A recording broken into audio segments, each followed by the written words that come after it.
So we're talking about conflicts of interest, and one thing I realized is that there's so many different types of conflicts of interest, and the most important thing would be to know what your agency's policies are and what they consider to be a conflict of interest, and making sure that we steer clear of them.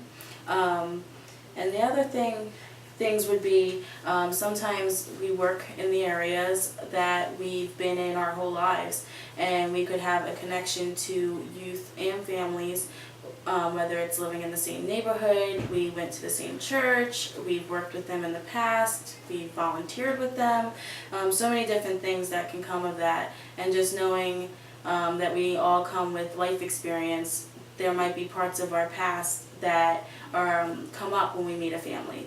It could have been a youth whose sibling we used to have a behavior with. I can think of one of the first families I met. I walked into the home, and one of my old drinking buddies was sitting at the table laughing that it was me coming to the house and that we used to drink together.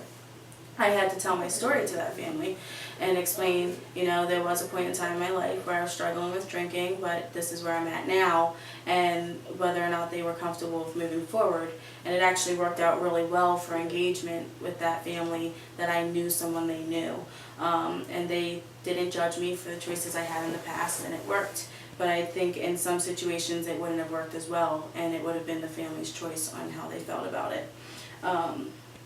Another situation I was in, I went to a home and the meeting was going really well when I met the family, but then towards the end of the meeting, one of the family members came home, and we learned that the person living with them and dating the sister was somebody connected to my personal life, and someone that I had really troubled feelings towards, and it was hard for me to sit through the rest of the meeting. And I had to communicate to my coworkers that I was not comfortable moving forward with that family because of my own ability to not judge, and just being in the presence of him.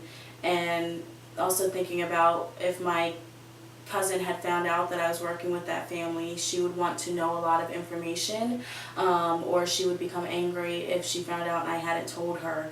So I had to protect the family and knowing HIPAA and not violating any of their HIPAA rights, with my family knowing about them.